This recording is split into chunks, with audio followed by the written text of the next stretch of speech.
Hey everyone, Ben here, back testing AMS 2 version 1.5, and this time we're taking our virtual time machine through the history of Formula 1, starting at the 1969 season opener at Kyalami, hopping into Graham Hill's Team Lotus 49B. Now across this video we're benefiting from some wonderful skin and driver name mods from A. Fry on Race Department. I've left a link in the description.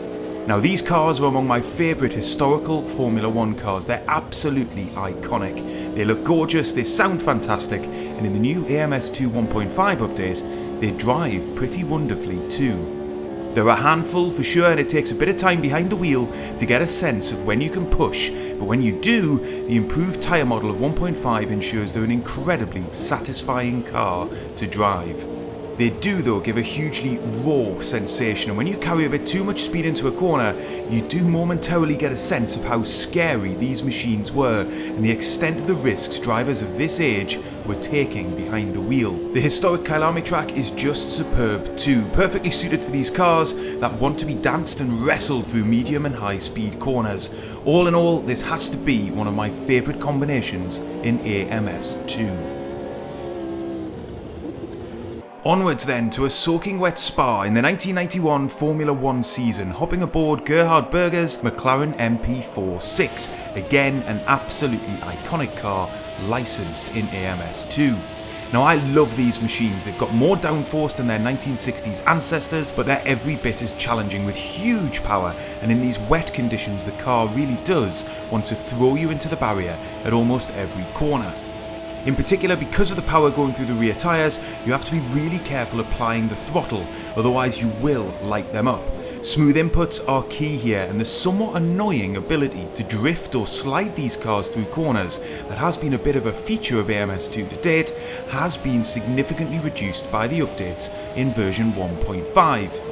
All of which means that once you've dialed the car in and how hard you can push it, version 1.5 has made it more intuitive to thread these cars through corner entry and exit, often carrying frightening amounts of speed as you do. This race showcases yet another classic track in AMS 2, the accurate early 90s version of Spa-Francorchamps, allowing you to get really very close to recreating the phenomenal period of Grand Prix racing in the early 90s.